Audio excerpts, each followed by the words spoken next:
But there's a reason that Georgia has been close and you can't kill them. It's because Gunnar Stockton is the vampire of college football. You can't kill him. Like, in that moment, he can jump higher than you. He can run faster than you. You can try whatever you want. He's going to find a way. Wednesday, Picks Day, Crain and Company, fun and friendship. We appreciate you joining us. Make sure you hit that subscribe button, almost to 200K. Remember, without you, there's no us. And what a sad world that would be. Whether you love us or hate us, we just appreciate you watching. As usual, David Cohn, former Michigan quarterback, his alma mater's basketball team, snuck a nice win over Wake Forest last night. They did. Pretty good job. Blaine Crain, former Western State, Colorado, wide receiver, and just a really good dude. Nice. Just a really good dude. I usually don't get those in a tan jacket. And our guest today, you've seen him before. You love him. Distant relative of the Malfoys. You can find him over at On3. Our buddy, host of the Hard Count, JD PicKell. JD, what's up? Let's Clap your go, hands. boys. You Let's good? go. You ready? I think I'm you're more fired I up. think you're more of a Gryffindor guy myself. You know, I mean, the hat does what the hat wants, man. That's true. It is what it is, bro. What the hat Here I wants. am, bro. Yeah. I Here love am. the way this has started off. Shout out to our boy Chris Marler, who just started watching Harry Potter, by the way. I've been trying to get him to do it for 3 years. All right.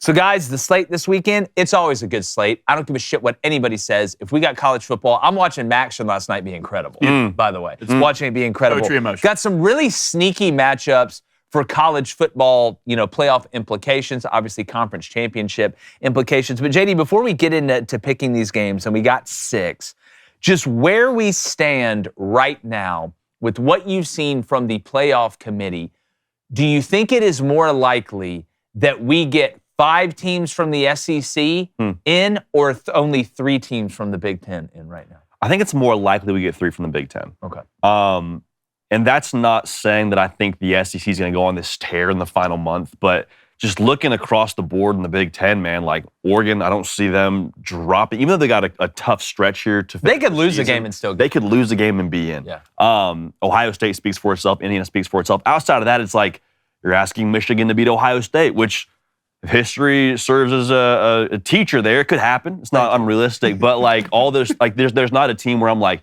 man, they're a fringe team. They could sneak in. USC is the one I'm watching most closely. I think they have like the most boom potential with playing Iowa, playing Michigan, or the win over Michigan rather, playing Oregon to finish the season. But overall, I feel like there's the most settled conference to me is where the Big Ten stands right now. Yeah, and Kevin, I mean, we've talked about it. We reacted to the playoff rankings. We give our playoff projections now every Monday. I think one of the most fascinating things that this season has brought us, outside of just the parity, it feels like across top of the board, is this G5 race is the most interesting one I think that we've ever had. You see South Florida be ranked in the college football playoff rankings. And, Monday we were talking about James Madison. I had them as mine. I was assuming, I would think that James Madison with that one loss would have been maybe a little bit ahead of South Florida, with South Florida be able to potentially jump them.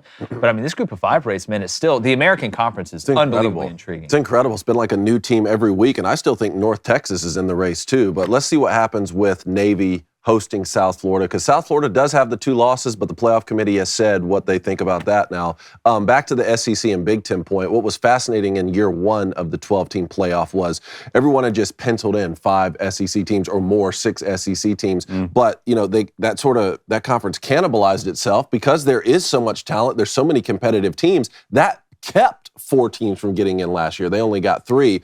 The criticism of the Big Ten is they're top heavy, but that means you're for sure going to get the 4 or 5 best teams in the playoff. It's kind of been the exact opposite, because to your point, I think for the Big Ten to get more than 3 right now, you're going to have USC go on the road to Eugene and win that game, or Michigan beat the Buckeyes. You're going to have some huge upsets like that for the Big Ten to get more than 3. Which I'm sure Tony Petitti wouldn't mind one of those to get that extra team in, that 4th team in. But Blaine, I would say we're talking about conferences cannibalizing each other. Nobody has cannibalized the top of their conference more than the ACC when you look at them. I mean, right now, how confident do you feel after what we saw last night in the rankings? And you can go back and check our reaction to that right after it came out.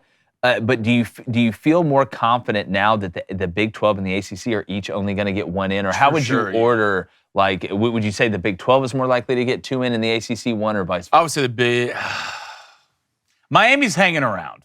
All right, you got to look at they're hanging around. It's going to be interesting to see what they do with them, especially when it comes to the head-to-head with Notre Dame. But I think the Big 12 has a better chance of getting 2 in. I mean, you got to look at BYU, the rest of their schedule. Texas Tech, you can pencil them in. To me, I don't see them dropping another game, and I wouldn't be surprised if Texas Tech is that top 4 team in the playoffs. But BYU, I mean, if BYU wins out and loses a conference championship, I mean, I don't think they're going to keep BYU out of the playoffs. So I would say I think the ACC right now is a disaster. I really do. I don't even know if they're considered a Power 4 conference. Well, see, I mean, I want to push back a little bit against that because I don't think it's a bad look for a conference to have upsets in it when the bottom of the conference is big. What shows more strength than that? Like, to me, I always think about if I'm opening up a branch of a business, and I have salesmen in a sales group. Obviously, I'm going to have some people that sell more than others, but the strength of my sales group is how much the guy who's been doing the worst, he beats the guy that's been doing the best for a month. I actually think that shows strength, but mediocre teams upset each other. Well, again, how do we define, do you consider Penn State a mediocre team? At this point, yes. Well, they just drove Indiana. Indiana had to drive down. Well, I think Penn State's a little bit different because you lost your head coach, and I mean, your starting quarterback got hurt. But I mean, so I think that changes the circumstance of what a mediocre team is. I can look at the ACC and look at most of those teams with their head coaches and their guys that they have and say, wow, I really don't think they're that good of a football team. I don't think Virginia's that good of a football team. Miami's fallen off a cliff. We know what Clemson is. I like Georgia Tech, but I always watch Georgia Tech go to wire with Wake Forest. So I just don't know how much talent there is right now in the ACC. Yeah, well, I'm watching a Texas team climb into the top 10 now, and they lost to Florida. And that team's below mediocre right now. Do you okay, well, I can promise you this. Florida has a bunch of NFL talent running around that field, and you can look at Texas and see what they have. Okay, so now as long as you have NFL players, you're a good football team. This is I think the eye test matters. Penn State has incredible football players. We've been talking this whole year about you having really good football players does not make you a really good football team. Sure. But now all of a sudden, if Texas loses to Florida, we look past that. Well, Texas also beat Oklahoma. So yeah, I mean, okay. Well, that's my point. Is like the ACC teams can have some good wins too, right? I mean, Florida State beat Alabama. Yeah, I mean, but it seems like there's only one conference that's allowed to lose to mediocre teams, and that, to your point, shows depth of conference. See, that's why I always say it's JD. It's the prism with which you view it from. Do you view it from the prism of, hey, well, all that matters for us to judge conference strength, and I don't agree with, is if a team from our conference wins the national championship. If the team wins the national championship, then all of a sudden, the whole year, that conference was the best, which isn't true. Or do you view it through the prism of, well, our parity is our strength? Like if I'm the commissioner, if I'm Jim Phillips or Tony Petitti or these guys, obviously I want as many teams in the college football playoff as possible. But there's a different pecking order for the ACC and Big 12 because a 10-2 ACC team, a 10-2 Big 12 team is not guaranteed to make the college football playoff. That's why we're not questioning a 10-2 Oregon getting in. Yep. A 10-2 Oregon's going to get in. A 10-2 Miami's probably not getting in right now, at least at this point in my mind, especially if they don't play in the ACC championship game for that 11th game and have a chance to win it. So when you're looking at which conference is the strongest, what is the number one measure that you look at to say, all right, this is a conference that is the strongest, and how do you define strength? I think is us as college football fans, man. God bless us. We're simple people. We're simple. We are pleased by the eye test. We're pleased by narratives. We're pleased by optics, and what the Big Ten and the SEC have going for them. They got frontmen. You got the Ohio State, Indiana, the poster guys for the Big Ten. For the SEC, you got Alabama, you got A&M, you got Georgia. And us as college football fans, we're like, okay, those are big dogs in the sport. We like them. They're in what conference? Okay, cool. We're good with that. You know who I blame for the ACC madness we got right now? Clemson. Dabo freaking Swinney, dude. Yeah. That was supposed to be the cleanest conference. That was maybe a two-bid league if Clemson ran the table with all their NFL talent. Miami started off and then they got in there at the end and they lost the conference title game. Dabo Swinney, God bless him, he is at fault for the madness we have right now in the ACC because the ACC, there is no front man. It's like we think Louisville's good, we think Virginia's good, we think Cal's frisky. There's a bunch of frisky teams, which to your point, it's not like the ACC is a lesser conference, but we don't have this poster guy to point to and say, this is why the ACC is good. Look at their top dog. And the Big 12, I think, is in a similar boat. We actually, BYU was the front man being undefeated for a while, but deep down we're all like, guys, Texas Tech. I mean, Joey McGee, baby. Is probably the best team in that conference, and that's going to be fascinating to watch. But we learned in the comments, how do you define conference strength? I think that's a fun conversation to have because a lot of people look at it different, and when it comes down to being on a committee that picks teams in the playoff,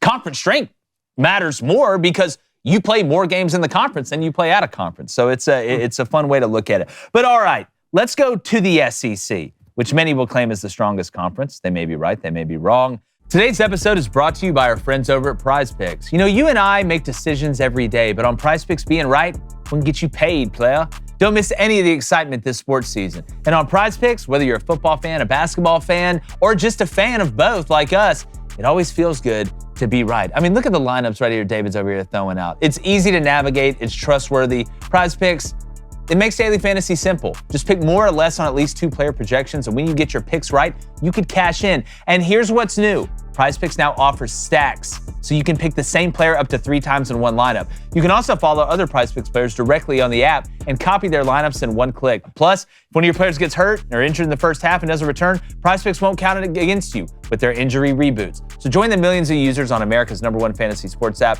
Download Prize Picks today. Put your skills to the test. Use code BOOSTER to get $50 in lineups after you play your first $5. That's code BOOSTER to get $50 in lineups after you play your first $5. Prize Picks. It's good to be right. A massive matchup, play-out game for Oklahoma. Really, it's a play-in game for me if it's Bama, because you've got this one, Eastern Illinois, and then Auburn. So if you win this one, you're going to beat Eastern Illinois, which gets you to the 10-win mark, which regardless of what happens, you're going to get in. But Blaine, what is the spread? Oklahoma going to Alabama. 2:30 at Bryant-Denny, John Mateer versus Ty Simpson. If this doesn't go, and check your pulse, I mean, you might end up being dead. Right now, it opened at -7.5 Alabama, and boys, it's got bet down a pretty good bit. I'm seeing it -5.5. Alabama's gotten bet down 2 points. The money is laying with Alabama right now. The over-under came out at 45.5, and it is sticking at 45.5. And the money line for Oklahoma going off at +170. JD, just what's your again? We previewed this game yesterday. I've had some Oklahoma fans that are like, you know, you guys keep talking about Burks and talking about Blaylock. Well, what about Robinson? What about Satania? It's like, yes, we know that Satania is your leading receiver. We knew what Satania was. I mean, you could watch him play last year at Arkansas. But this guy can play. He's been good all year. But I still think Deion Burks against a team like Alabama, you've got to hit home runs in this one. You're not going to beat Alabama getting a guy on first and sack bunting him to second. Yes. You need somebody to hit the ball over the damn fence with 2 guys on base. I feel like Deion Burks is a guy that can do that. Not that Satania can't, but I feel like there's just a little bit of a different juice there. And then Blaylock and the multiple things he can do and the way he can take the top off when he gets going. I love Robinson too. I mean, I think they're both 2 really good backs. But it's all hands on deck for an Oklahoma team that against legit defenses, not Tennessee's, not Ole Miss's, even though Ole Miss's is improving, I'll give you that. You got to prove it to me you can run the ball against Alabama, who's playing probably better on defense than they have all year right now. Yeah, and I go back to the Michigan game. Deion Burks popped in that game and kind of got the reputation nationally of, hey, this could kind of be the go-to guy for Oklahoma here, transfer from Purdue, dinged up last year, here we go. Also, Jaren Kanak, man. He's matchup problem, like big enough body to give you problems with his He's your speed. stretch 4. He can stretch 4. He's a guy that can shoot the corner 3. After the Michigan game, I distinctly remember coming into our studio Sunday morning and saying, hey, Oklahoma, I love John Mateer running the football, but you got to find somebody else to do that. Otherwise, you're going to get beat by somebody you shouldn't get beat by. Now we're in this spot against Alabama with what we've all said. Burn the boats kind of game for Ben Arbuckle and the boys. It's like we got to find a way to run the football. So in this spot, I'm like, that thumb's as healthy as it's going to be. I'm cool with 20 carries for John Mateer because, like you just said, you have to have something on the ground to make Alabama overcommit, to have something downfield to hit Kanak, Burks, and all the rest of the team. So that's the big thing for me. Can we have a potluck style of running the football, including John Mateer, and can we commit something up front to then have those explosives downfield? And then when that happens now, money's on the table, Johnny, we got to cash in, baby. Yeah. Got to cash in. You like Bama in this one? Like Bama in this one. Yeah. Coney, we've talked about how much the side-to-side pre-snap motion and whether it's power read, whether it's just motioning to get the coverage or maybe make Alabama move a little bit, take it from 2x2 to 3x1 or whatever. Again, to JD's point, if you're Oklahoma, I mean, why would you not exhaust the bag right here? I mean, there is no tomorrow. Well, I've been so impressed with the Alabama defensive unit continuing to get better week in and week out. LT Overton just continues to make big plays in critical times. I think Oklahoma's offense is going to be in for a long day, and this one's in Bryant-Denny, and this is a return the favor game. Remember, it was Oklahoma that kept Alabama out of the college football playoff last year. On the offensive side of the ball, while Bama hasn't been running it at will, they make up for that by being so creative in the pass game, particularly in quick game game, and they get Ryan Williams involved in speed sweeps and end arounds and things, and obviously that's a part of that run game. So to me right now, Alabama has just been so steady and so consistent. I like them at home to return the favor, so to speak. And everyone's got weaknesses this year, too. Like, everyone's got an issue across the board. So look at Alabama, and I'm like, well, what's your strength? And it's Ty freaking Simpson being a robot. And it might just be the ace of spades for Bama is we have Ty Simpson, you don't. Doesn't matter if we run the football. Game blouses Alabama. Which is wild because preseason we said, their entire roster is going to be awesome. Yeah. Is Ty Simpson going to be the weak link? Actually, they're leaning on him. Well, and that's why, you call it the return the favor game, and you're right. I call it the battle of 3rd and 7 because that's what I feel like, when you look at this game, it's going to be a bunch of 3rd and 7s, probably a bunch of 3rd and 9s, somewhere around there, and you're going to have to find ways to make those plays to extend the drive. Even if it's improvising Blaine and scrambling and doing what Mateer can do and what Ty can do, the reason I'm going with Bama, and I think Bama ends up winning this one, I'm going to say, give me 24-16, Bama in this one. So a little bit more low scoring than what people were thinking. I just feel like, and as good as Mateer is, and as some of you picked him to win the Heisman before the season, obviously he got hurt. He's been mediocre. You're not getting the wow factor, sure, right, that you thought that you would get with Mateer consistently. You are getting the wow factor in clutch downs with Ty Simpson. I mean, the man has got already a full highlight tape of clutch throws in huge moments, whether it be, I still go back to the throw he made against Missouri on 4th down. Sickos. That's a Hawkeye from the Avengers type throw in a huge moment. I mean, it takes some pelotas to do that. That's why don't expect me to save the graphic here. I mean, I'm going with Alabama, but I will say this. I think Brent Venables and this defensive unit is going to be ready. Oh, they'll be ready. They're going to be prepared. I think they're going to. No other option. They're going to scheme against Ty Simpson well, but I think Alabama's just a too complete team. And to be honest with you, I just don't know if Bernard from Alabama gets talked about enough. Look, I know Ryan Williams is all the hype. I know Horton's a great player, but Bernard's the best receiver on this unit. And when it comes down to, I know Ty Simpson, when the down matters the most, when it's 3rd and 7, if the game's on the line, he's not looking for Ryan Williams. All right, he's looking for Bernard somewhere in the middle. And they've been killing. I've never seen a team that everybody on the opposite side of the defense, the fans, the coaches that know they're throwing it and still can go and complete a pass. And Ty Simpson has done that this year. I thought this was going to be a battle of the Heisman type of game with Ty Simpson and John Mateer, but it actually turned out no, it's not going to be that. But I think Alabama's too complete. They're a better version of what Oklahoma wants to be. Can I run something by y'all? I'm watching Oklahoma-Tennessee a couple weeks ago. Yeah. And it felt to me early on in that game like, is Tennessee about to run away with this? Like in the first half, Aguilar slinging it, a bunch of open space. I'm like, is this about to become all Tennessee? And then there's the turnovers, and it leans back towards Tennessee, and they get rolling. But I'm like, man, if Joey Aguilar can do that early, what's Ty Simpson going to do? Because he won't turn it over like Aguilar. Yeah, and Simpson will get to that 3rd read. Like, I feel like J.A., a lot of what you do with Heupel is pre-snap and built in. I think a lot of time Aguilar's like, look, I am throwing this deep. Like, before the ball even comes from the center. Like, I'm throwing it deep. All right, let's get to our second game. We're all Bama there, which I'm sure the Oklahoma fans, please let us know what you think. Tell us who you're picking to for sure. They're still pissed that I didn't talk enough about Satania, I guess, so whatever. All right, 2. Sneaky big one. And apparently this one doesn't matter to Pitt. Yeah. They could get beat, according to Pat Narduzzi, 110-10. Boy, that'd be an ass whooping. That's why I'm taking the over. Notre Dame, Blaine, before we get into it, give us the line, give us the total. Notre Dame going to Pitt in a non-conference matchup. A little early game here, 11 o'clock. This game is at Pittsburgh. It opened up at -11.5 Notre Dame. And then I guess after Narduzzi's comments, it's sitting right now at -13.5. Yeah. Okay. Notre Dame. Over-under opened at 56.5. Right now, that's got bet down a point to 55.5. Money line going off for Pittsburgh at +380. David, I'm going to start with you on this one, man. Regardless of what Narduzzi said, we talked about that a little bit yesterday. I've never, ever heard that before. Sun Tzu, we'll see. Mason Heinschel, for what he's done coming in at Pitt, and yes, I did pronounce that right, if anybody was wondering. Big time, yeah. Thank you. We talked about it. Here's the question, the main question this one is, can Pitt stop Notre Dame? That's what, and Jeremiah Love, I don't know if China could stop Jeremiah Love right now if he just started running that. I don't think anybody can stop him. And to be honest with you, we really need to be talking about the Heisman Trophy with the kid. Yeah. I mean, he's that sort of talent. And you're talking about Heinschel. What an amazing job he's done coming in for Eli Holstein, who was one of our favorite quarterbacks at the beginning of the year. Pitt's been a lot of fun to watch, particularly on this 5-game win streak that they're on. And there's a reason that game day's there. What an awesome opportunity you have, not to just stay in the college football playoff hunt or the ACC hunt, according to Narduzzi, but also to knock Notre Dame out of it, because that third loss would end that conversation. But if your head coach is going to come out and even mention the idea of losing 110-10, then I think I'll take Notre Dame in this one. Yeah, I don't think that's crazy at all. Blaine, is the only way Pitt can win this one in a 80-77. Yeah. That's the only way. Track meet. Yeah, I just think this is going to be belt to ass. I think Notre Dame is getting better week in and week out. I think C.J. Carr has surprised a lot of people how talented this kid came in this year. And Jeremiah Love, I still think is the best back in the country. I think he's going to go over 150 in this game. Faison doesn't get talked about for Notre Dame. He's turned into a hell of a player. Give me Notre Dame. I like the cover. I think he could play this up to 2 touchdowns. Oh, you think he's good at football? You should see him play lacrosse. JD? No, I'm good.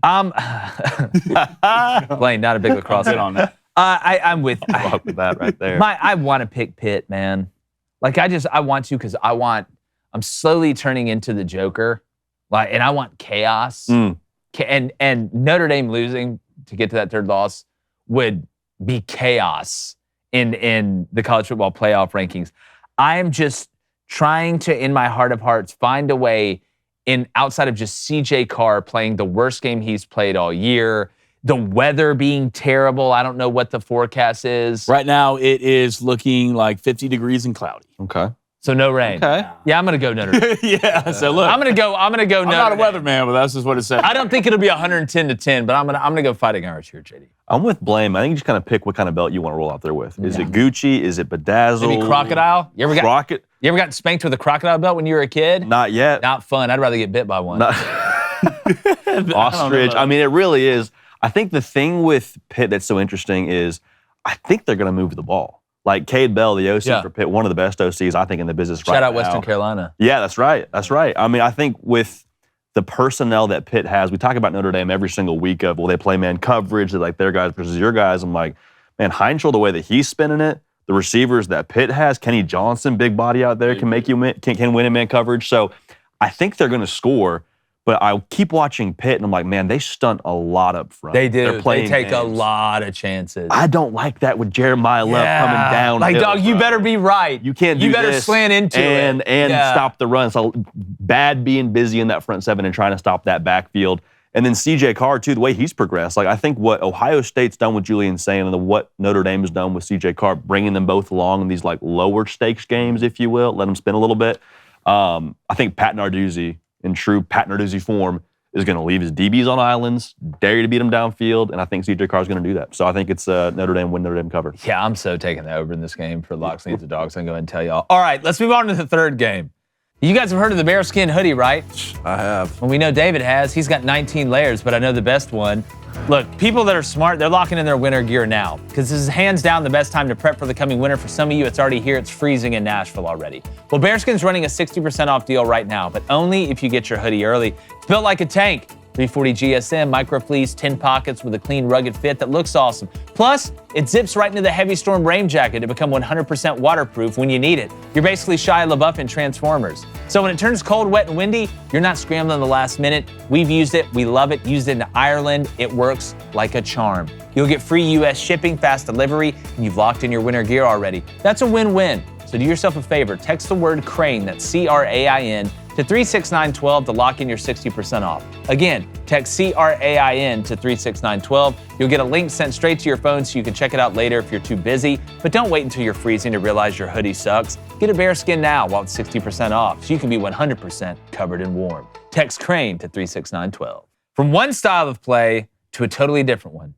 Iowa, getting on the plane, flying out to Cali, from corn to palm trees, boys. Going to play USC, still in the hunt with 2 losses. We kind of talked about that a little bit earlier. You want to talk about opposite philosophies. This is like This is like Karl Marx debating George Bush, man. Like, what's the spread in the line and total? All right, this game is a 2:30 game at USC. Right now, it opened at -6.5 USC. It is still sitting -6.5 USC. Money laying with USC. Over under at 49.5, and the money is laying the over. What do you think? I would take the under. Anything Iowa's involved in, I'm taking the under. Iowa money line going off at +200. What I'm talking about the game. What do you the game in general is just after what Iowa did to me last week against Oregon, and I picked them as my dogs. You give up 18 points and still lose.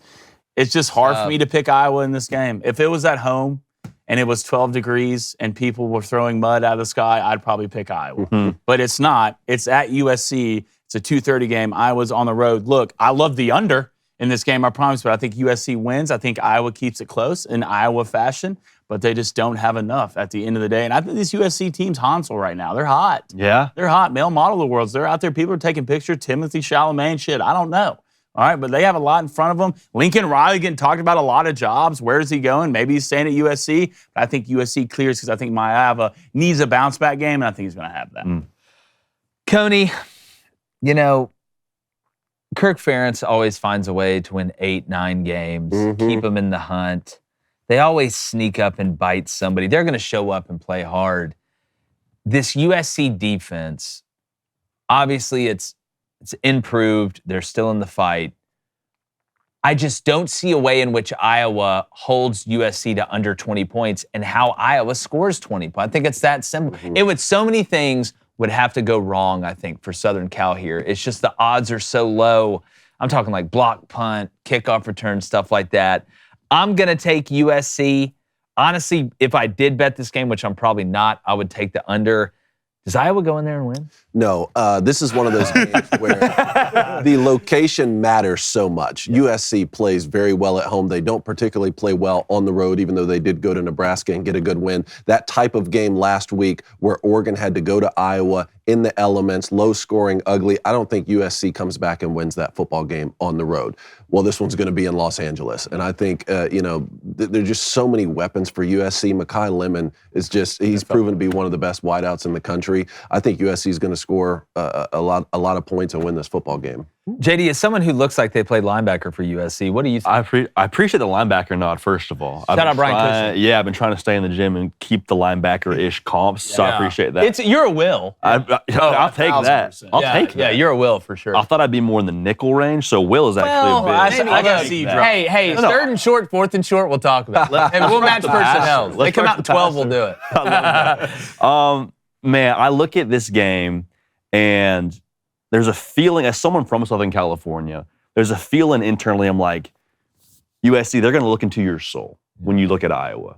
They're going to run the ball. It's smelling salts. How much do you love rolls, fullbacks. Also, maybe a little bit rainy weather here in the Coliseum. I think it started as a clear forecast since we put out our prediction video, and I said it would be a clear forecast. It has shifted to 50% chance of rain. Yeah, right now I'm pulling up AccuWeather as we talk. Yeah, good job, I don't wanna... 64 degrees, right? Okay. With some showers. Okay. With some showers. Be a little bit. So this game's a 2:30 game. Right now, rain sitting at 71%. A little bit soggy. Yeah. I can't help but feel like that game against Oregon for Iowa, a little bit fugazi. No DeCorian Moore, no Sadiq. In Iowa City, I'm like, Mekhi Lemon, last I checked, he's playing. Jacoby Lane, he's playing. Yeah. I don't think Jaden Maiava will give the ball away like Dante Moore did. I think the weapons of USC is too much, and I think that USC has a little coming-of-age story. Yeah. Finds a way against Iowa. And if you're Iowa, how much did that loss to Oregon that close just deflate you now that you're out of the college football playoff in the Big Ten race? Like it's tough. You're dealing with human beings to bounce back after that. USC's got it all in front of them. But guys, yesterday was Veterans Day. Yeah. Shout out to the veterans. Absolutely. And we got some guys that are working towards that. They got a big one at home up in the Naval Academy, up in Annapolis. Went there, coached there against some unbelievable place. Coolest thing ever. The only problem was you couldn't dip on the sidelines because you weren't allowed to spin on the field, so that was tough. But got it. South. It's hardcore. Just bad things happen to me when I do that. Just bad things happen. South Florida going to play Navy in a game that, if it didn't have big implications, we wouldn't be talking about it right now. Both these teams, I mean, technically, somewhat. South Florida is obviously leading the college football playoff rankings. What's the line in total on this one? This is 11 o'clock game at Navy. It opened at -9.5 South Florida. It is still sitting -9.5 South Florida. Open at 63.5 for the total. And right now it's sitting at 65.5. God, I was hoping it'd get that down. Money line going off for Navy at +320. JD, let's start with you here, man. Look, if you're South Florida, it's just about handling business now. Yeah. I mean, it's just truly about handling business. And I think, not to oversimplify it, because we know what Navy does on offense. Now, they'll throw it a little more than what we've seen in the past. I just feel like the athletes that South Florida have a much better chance to stop Navy offensively than the athletes Navy has on defense, stopping Reptar and the boys on South Florida's offense. And I'm not just talking about Byron Brown. They got some other guys that can do it too. I think the thing that I'm watching Neptune's here, a baller. Yeah, they got some guys, man. But I think the discipline factor when you play against an option team, it's not just can you do it in the first quarter, the first half. It's like, hey, are you down to run your face into that fullback, even if he's not getting the football on 2nd and 6, on 3rd and 2? And can you do it for the duration of 4 quarters? Because if you don't, man, we've seen many a time Navy will gash you. And so with it being in Annapolis, with it being an early kick, with it being Veterans Day the other day, I'm rolling with Navy. You're rolling with Navy. I love the troops. I love America. I love Navy. I'm rolling with Navy to get it done at the crib. David, you've been super duper high. I'm talking front row of a Bob Marley concert high on Navy, and they've had a good year. You've been right on that point. Yeah. But can South Florida sink them? Yeah, man. Navy was my G5 pick. They made me proud for many weeks this season. My biggest thing is I just don't know if quarterback Blake Horvath is going to play. Yeah. He was a game-time decision against Notre Dame and didn't play. If he was a game-time decision, and we were tracking this earlier here in the studio, then you like his chances against South Florida. And I hope he does play because Blake Horvath against Byron Brown, two of the heaviest running quarterbacks in the country. I hope we get that matchup. But since I don't know, I'm going to go with South Florida to get a win on the road. Backup looked good, though. Backup had some moments against Notre Dame. Well, that's kept it close. Well, that's the nice thing about running the triple option, though. It's like, I don't need my backup to come there and be Drew Brees. Yeah. Like, how fast are you, and can you read this? Like, that's a kind of a built-in. Still, though, oh boy, Keenan Reynolds. Blake's really good. You remember him? Oh my gosh, yeah. God, the things he did to us. Oh God, like I was like, dude, you want to transfer? But no, I'm going to go South Florida too. I just think Byron Brown putting his head down. I mean, he's 3 guys built into one. It's like a boy from The Office said, I hope you fight with the strength of 10 men. And I think Byron Brown does. So I'm going to go with USF there. So we're all USF except JD here, right? You're going Navy? Oh, I haven't picked mine yet, but I thought you picked USF off the top. I can't remember that. You want to pick USF? Like a goldfish. I don't know. Yeah, go ahead. What do you think? I'm going USF. Every time I watch them play, I feel like I'm watching a new movie of Pacific Rim for the 7th time. Yeah. Remember, Alex Golis, look, it never feels good picking against Navy on Veterans Day. I feel sick doing it, to be honest. But right now, Golis is 1-1 against Navy. In 2023, they won 44-30. In 24, they lost 28-7. So it's going to be interesting. Trust me, I had the over in the Navy North Texas game, so it's hard for me ever to trust Navy again to score. So I don't bet on triple option teams. Yeah, but I'm telling you, this kid at quarterback he can't throw it. Like, he's not great at throwing it. It takes him 14 years to throw a dig. You talking about Navy? No, I'm talking about Byron Brown. Yeah. He's a tight end. Everyone knows what they're doing. They still can't stop it. So I'm gonna go USF. I do like the over. I think the over is gonna hit, but I think USF is the best Group of 5 team right now. So I hope they win and they roll through the season. All right. Well, let's get to another big one. We got 2 more left here. Again, in the comments, let us know what you think, who you're picking. Give us scores, too. I want somebody, if you're going to hit it right on the head, I want to know it. What you looking at over there? I'm actually looking at the Game Time app right now. Yeah, I'm thinking about going to the Titans-Texans games this weekend. I'm more of an end zone sitter myself, so we'll see with these tickets. Let's check these $118 tickets. Oh, wait, you can... that's the view you get from it right there. That's that seat right there? Yes, there? $118. And look, you can pan it. Wow. Too. So you can see every single angle, not only straightforward, but who's sitting next to you. When do you have to buy them by? I mean, you can buy them up to the exact minute the game starts. So if I don't know if I can commit to that game here in Tennessee, I can get those tickets up to when the game starts. Right when the game starts. Like right when that ball is kicked, you can still get these tickets. Interesting. Well, I guess everybody out there needs to download the Game Time app. And if you use our code, Crain, that's CRAIN, you get $20 off your first purchase. Wow. Download the Game Time app now. It's a win-win. You just hope your team does. BYU hosting TCU not seeing a ton of people talk about. This is a huge game. Big one. For BYU to try and obviously get some momentum back, get some confidence back, and really, you win out, at least up to this point. Looks like you're probably going to rematch against Texas Tech in the Big 12 title game. I believe they still got to go to Cincinnati. I think BYU does, which is going to be a big one. But Blaine, what is the line? What is the total? 9:15 game, late game at BYU for Joseph Smith and the boys. It opened at -4.5. BYU and is sitting at -4.5. Over under at 52.5. Moneyline TCU going up at +155. JD, I keep looking at this. I keep thinking about frozen yogurt because of TCBY, but it's TCU versus at BYU. Offensive lineman, right? Fat Jake will never return. He's dead. I killed him. When you look at BYU and just obviously you got to give credit to Texas Tech, but we knew who BYU was offensively. Like before, this wasn't a surprise that if BYU couldn't run the ball, you think they're going to struggle to score. This TCU defense, there's been some hit or miss this year. I think they got guys that can do it. But Kalani's talking to me, man. He's a great motivator. I think the guys are going to get back together. They realize what's in front of them. It's the first bit of adversity they've faced all year. I'm going to take BYU in a close one in overtime. I think this one goes OT. I think it's tight, but BYU finds a way. And at this point, it's just about winning. But, you got Hoover. You got some guys from TCU that can really do some things on offense. So, BYU's got to play well to win this game. I don't think they dropped the rope 2 weeks in a row. Yeah. I think what we saw from Texas Tech, we said going into that game, hey, that front seven out in Lubbock's different. That's the difference in it's Texas different. Tech. Big, not just for the Big 12, it's different for the SEC. That's one of the best front sevens, I think, in all of college football. And so I think what we thought about BYU before that game of good outfit up front running the football, Bear Bachmeier, I don't care what number he wears or what he eats before the game. As long as he's ready to roll and he's running the football, we're going to be in good shape.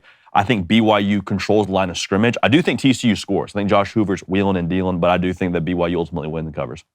Coney, are you, after what we saw earlier in the year, are you disappointed in TCU? A little bit, because when I watch Josh Hoover throw the football to Eric McAllister, I'm like, man, that looks good. That It makes my top 5 plays almost every week. So, yeah, I'm like, this team should be better and be winning more games and be winning by larger margins. And I like a lot of the stuff that they did on defense early in the season. But I've got some alliteration for you in this game. Bear Bachmeier bounce back, is what I'm sure. And they held up in some critical areas on offense and defense against Texas Tech. Special teams mistakes put them behind the 8 ball early with bad punt, fumbled punt from Parker Kingston. That's not like him at all. Missed field goals. I don't expect BYU to do that 2 weeks in a row, and they're at home. Give me the Cougars. Blaine, what do you think? God, I love Cougars. What? What'd you say? BYU's hosting. Oh, okay. Yeah. God, I really want to football. take TCU in this game, to be honest, but it just feels like a bounce back for Bear and the boys. They have to have it. Hey, don't steal David's. The more I think about it, that's David coined that. That's Trendsetter. Yeah, he coined Missy that. Elliott is alliteration. God, it's just watching Bear throw the ball. It makes me want to vomit. It really does. I know what Josh Hoover and boys can do. Give me TCU. You're going TCU. Give me TCU. Second loss for BYU. We'll see what the Big 12 turns into.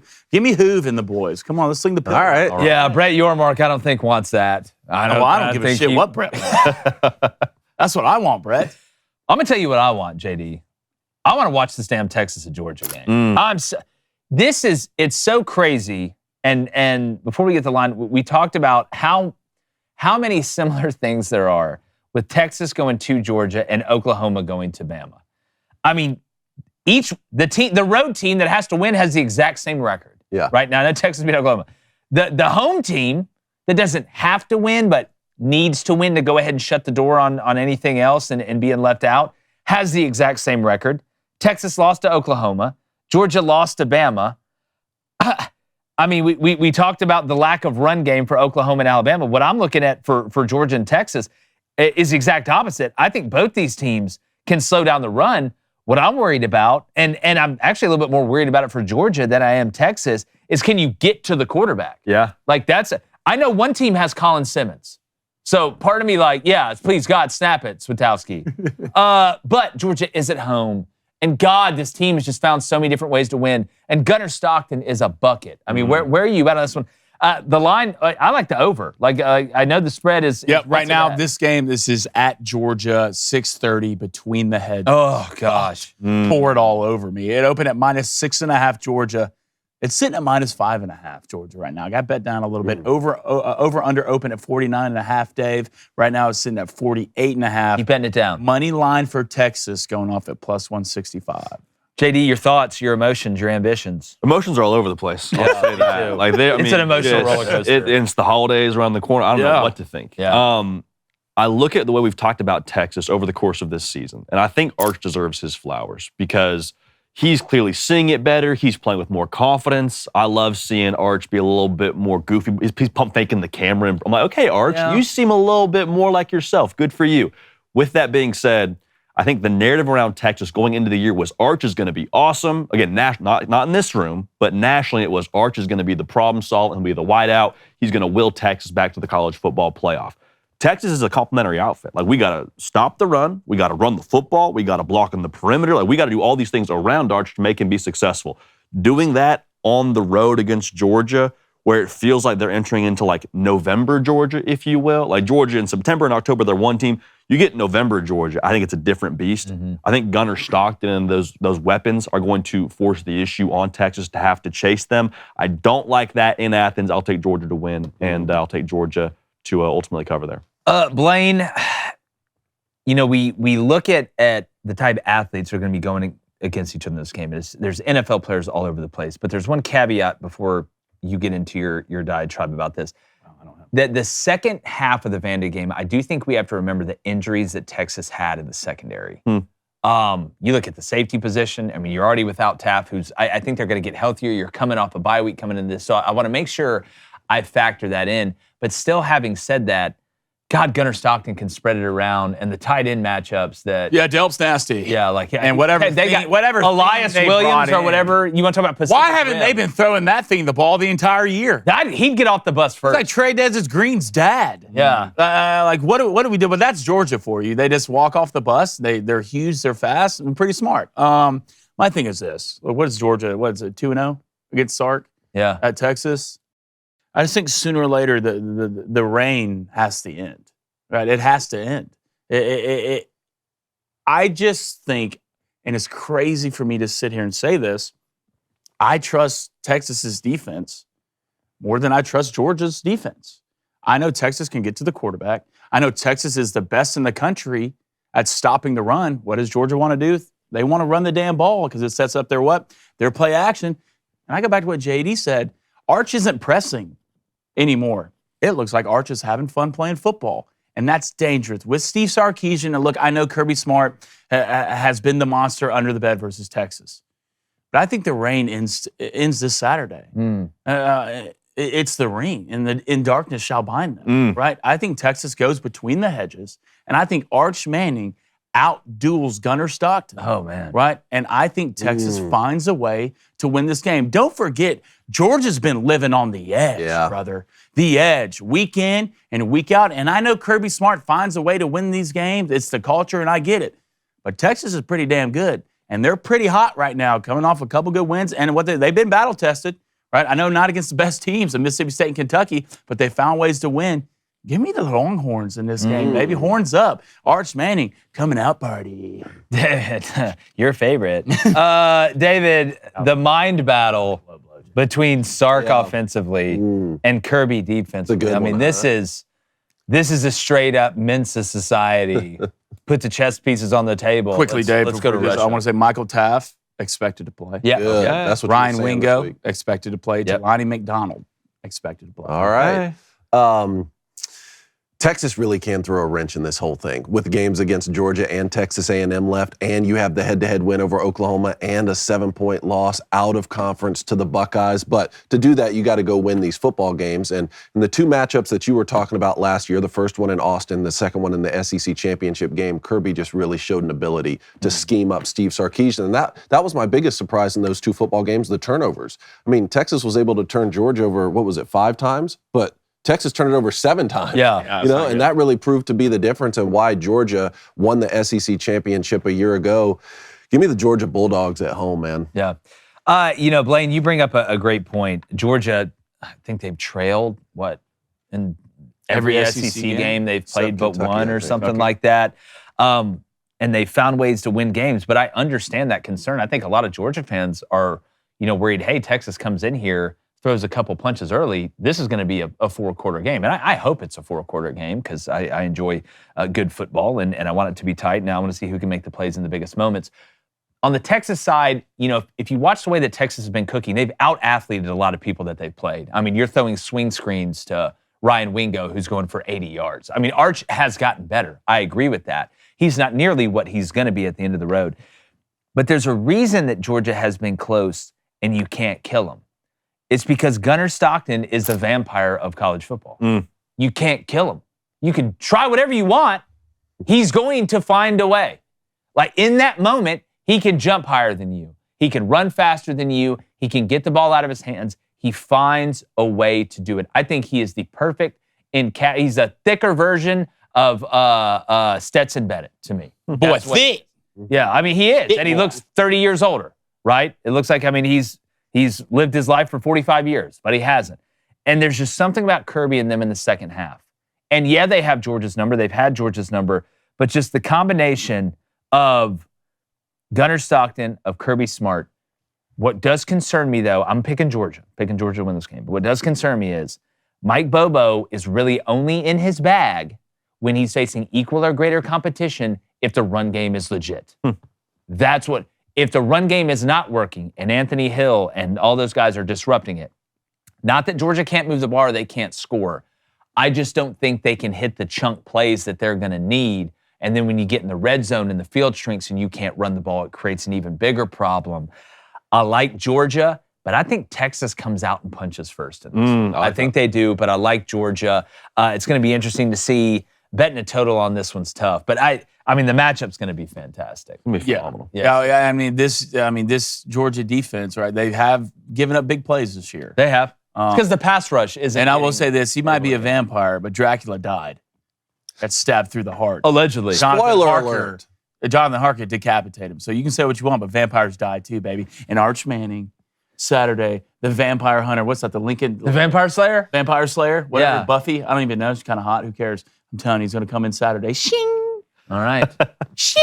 We're going to see. That's a lot better than your Van Helsing Shopify or something. Yeah, there it is. thing. But any parting shots, JD, man? We appreciate you being here, bro. Dude, it's so fun being here. 1, 2, battle on the perimeter in Georgia, Texas will decide that. Yeah. Texas putting the ball on the edge, like you mentioned, getting out to Wingo, getting out to Moore.